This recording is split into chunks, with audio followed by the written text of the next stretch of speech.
candidate, Mr. Angela City. Kamakailan, umarangkada sa social media ang isang male candidate na rumampa sa swimwear portion ng isang pageant.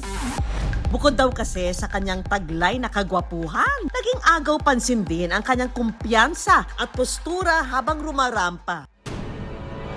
Lalo na nang ipinagmalaki niya ang kanyang curvy figure. Sino nga ba siya?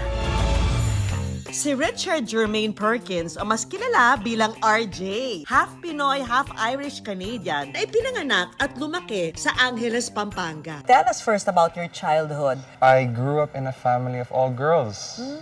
And kasama ko po yung mga lola ko po, tsaka titas ko po. Dito naman po sa Pinas, mas nag-enjoy po ako.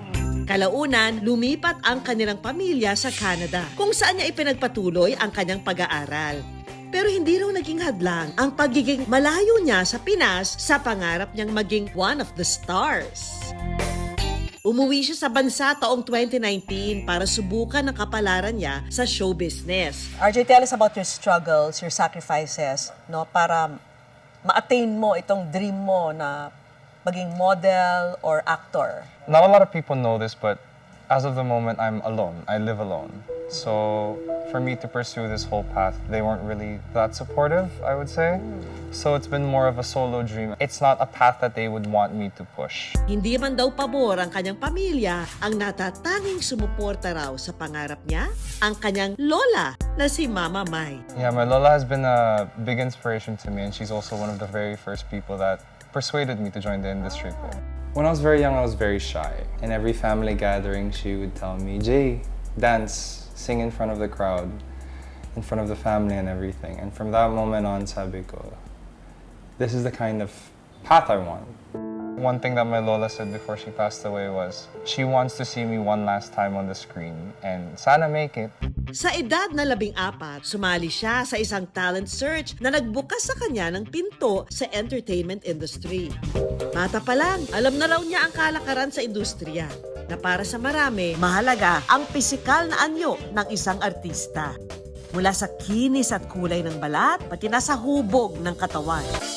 Yun nga lang, sa pagod at pagpupuyat, naisantabi niya ang sariling kalusugan at nauwi sa sobrang pagkapayat at unhealthy lifestyle. When I entered the industry and I became very skinny, I wasn't, eating properly sometimes. There was times I would forget to eat. Nakadagdag pa nga raw sa stress niya noon ang kritisismong natatanggap niya mula sa ibang tao. I think growing up, because I was a foreigner, I'd usually get a lot of words thrown at me. Bakit? Sometimes when I would go to school, they would say, I don't normally belong there. They would always say the meanest things. What was the worst part of the bullying? The worst part about it was, it did get to me at some point. How bad And did it get? It went to the part where I took a break from pursuing my dream for 3 years. Ang pagkakataon na sumikat, pansamantalang naudlot para kay RJ. Bumalik sa Canada at ginugol ang kanyang oras sa pag-aaral at pagtatapos sa kolehiyo. Ang pangarap ng pamilya niya na makatapos at makakuha ng corporate job, natupad nang pasukin naman niya ang industriya ng real estate sa Canada. They honestly wanted me to have a regular job, live a normal, Like? quiet life. Like office job? Office job or anything that comes by in any offer. Pero ang tawag ng entablado at ng kanyang mga taga-suporta, pilit siyang hinihila pabalik ng Pilipinas. During over the course of 3 years, there would be moments where they would say na, balik ka na sa industry. And I said, I don't know yet. I don't know if it's my time. Taong 2022, nang muling umuwi sa bansa si RJ para hanapin ang lugar niya sa industriyang pinapangarap. At dito na nga siya nagpasyang pumasok naman sa mundo ng pageantry. I was the very first candidate that got released, and my friend called me right away, screaming over the cell phone, saying he's so happy that I finally went back. Dito na nagsimula ang kanyang karera sa Mr. Pampanga 2026. At sa gitna ng kanyang pagbabalik, muli siyang sinubukan ng panahon. I was on a motorcycle riding on, and then I turned to the right. As soon as we turned to the right, there was a car that swerved right at us. He collided with us, and we ended up falling, me and the driver. Ang sanay pagrampa na uwi sa hindi inaasahang pinsala ng kanyang kaliwang paa. So what happened to you? How bad was it? I sprained my left foot in the process, and I had a little bit of cuts, and there's even like a sugat here that remained from the glass and everything. Kahit mahirap, pinilit niyang gumaling at makalakad agad. Pero hindi niya inaasahan na sa kanyang pagpapagaling, ang magiging kapalit ang biglang pagdagdag ng timbang. Dahil sa ginamit na steroids sa kanyang gamot. In that process, it made me bloat more. It made me add more water weight than I was supposed to po.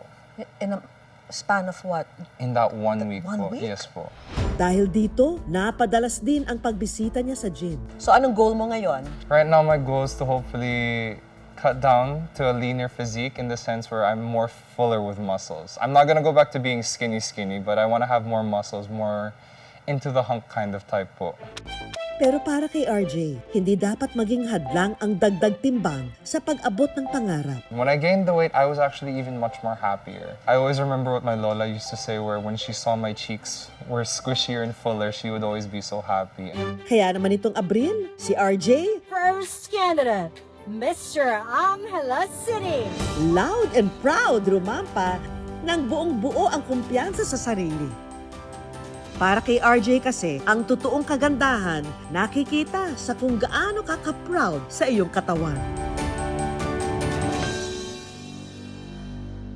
At ang mas nagpataba raw ng puso niya, ang malaman na maraming netizen ang nag-yes to body positivity. Tapos ngayon viral ka. Ano yung reaction mo sa mga feedback sa'yo? Overwhelming, and at the same time, it's beautiful to see so much people reaching out about their stories on how I inspired them. Saan ka pinaka-natuwa? Anong comment yung pinaka parang nakapagpataba ng puso mo? I remember someone reached out through messaging me, and yung sabi niya po was, I've dealt with my weight for a long time, and I've been bullied for being overweight. After seeing you walk that walk, I feel so proud and confident. Tapos nag-post din po siya ng photo afterwards there po. And it was sobrang nakakatuwa po. Wala na nga nang mag-viral, marami ang na-curious sa ating confident na kalahok. Kilalanin pa siya sa ating next round, ang question and answer portion. Ano ang favorite mong pagkain? As a true Kapampangan, I would love to say my favorite food is sisig. It is the best in Angeles City, Pampanga. Ano ang iyong hobbies? My hobbies, I would like to say, are photography. I also do dancing and acting on the side. Singing for a good time, and other than that, I do love pottery. Sino si RJ kapag walang nakakakita? I am still the same old kid from Pampanga. Someone who, behind all the cameras, I'll still be the same old jolly kid po. Hindi man daw mapapanood ng lola niya ang pageant o anumang oportunidad pa ang sumunod, alay pa rin daw itong lahat ni RJ para sa kanya. To my Mama Mai, who's in heaven already, thank you. I wouldn't be here if it wasn't for you.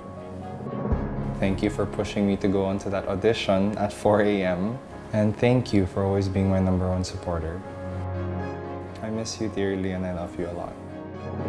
Ang tanging hangad daw ni RJ, maging inspirasyon siya para sa iba na mahalin ang kanilang sarili, anuman ang hugis ng kanilang katawan. Honestly, ever since I started the industry, sabi ko, I don't want to do it for myself or do it just because of what's in store in the career. I want to do it because eventually I want people to look up at me the way I look up to these other people.